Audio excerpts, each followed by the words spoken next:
ṣe ni. Mo dé Jerusalem, àwọn ọ̀rẹ́ mi fẹ́ mu.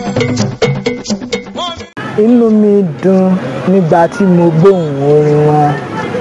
Ara mi yá nígbà tí mo gbóhùn orin wọn. Inú mi dùn nígbà tí mo gbóhùn orin wọn. Àṣà wọn mẹ́lẹ́mú ló ń ṣàríyá. Now the Supremos Comradian. Àwòwòrìwò àwòskẹlẹlẹ lálámì turuku ilẹ̀ ló ń bọ̀. Many actors here are choosing. Out of the few that are choosing by their fingers and their credibility, we shall know them. This is the voice of Abieda Iliadu Computer. That is to say, Afobaja Iliadu Computer.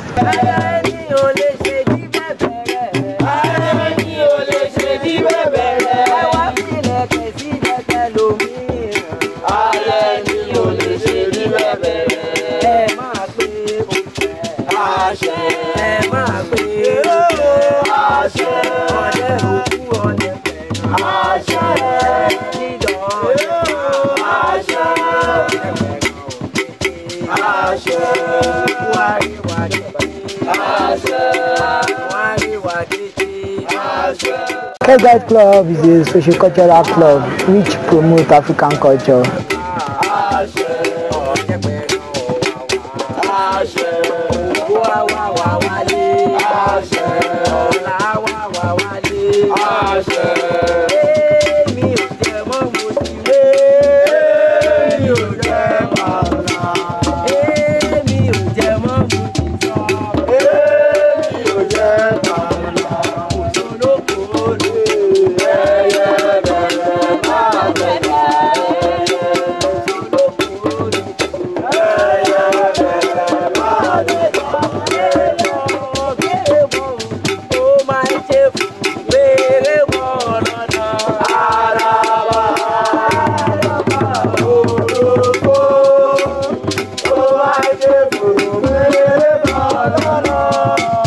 Egbelemu started in 1962 from Ile-Ife, and I joined in 2018.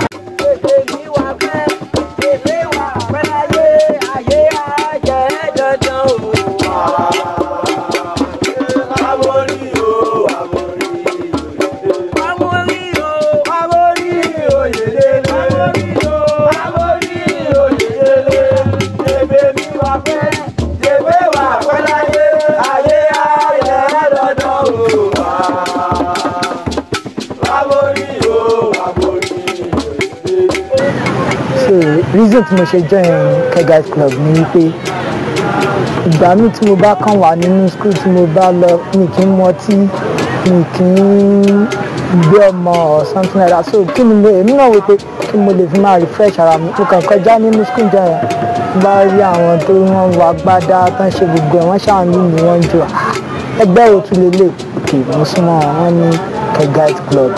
Èwo ló ń jẹ́ Kegite Club? Wọ́n try láti explain fún mi pé ẹgbẹ́ tó ń promote African culture.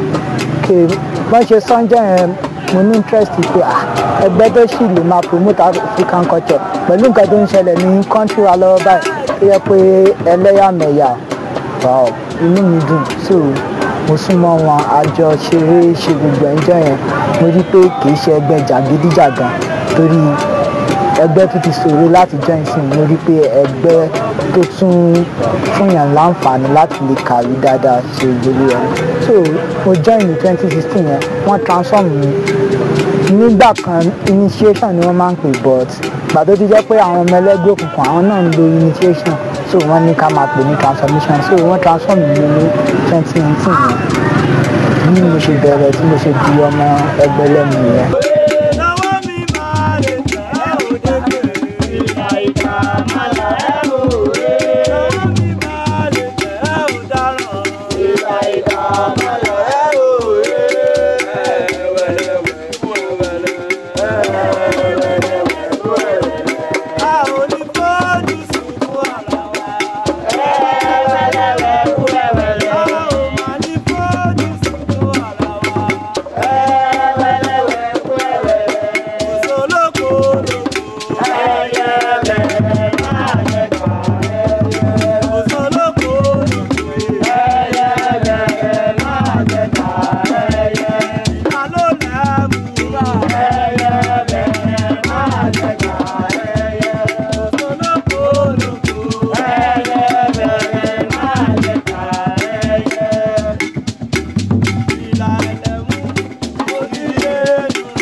ECOWAS party.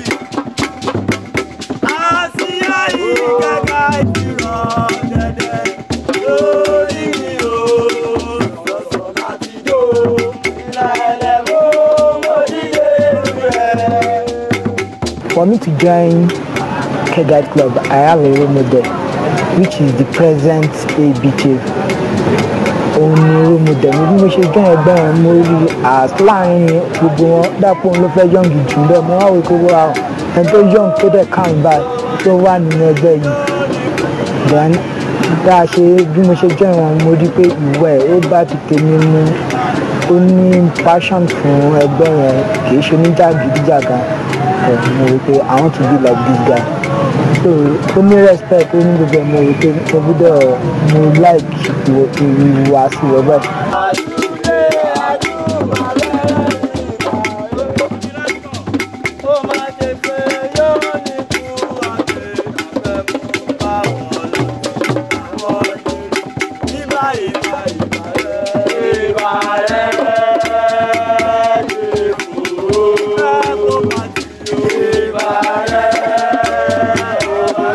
Ilias is in Kegite Club.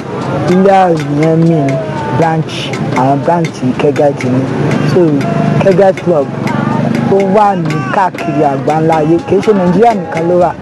Even àwọn aláwọ̀ funfun wọ́n ti ń bá wa promote culture wa àwọn gan ṣe and then ibi tá a ti máa tó wọ́pọ̀ sí jù àwọn iléèwé náà ni which is University, College of Education, Polytechnic.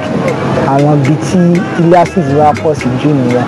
Then àwọn kan wà tá a máa ń pè ní convergence àwọn yẹn ni àwọn tó ti graduate tí wọ́n sì ní school mọ́ so àwọn náà máa dá tiwọn sílẹ̀ ní àárín ìlú àwọn yẹn ni convergence.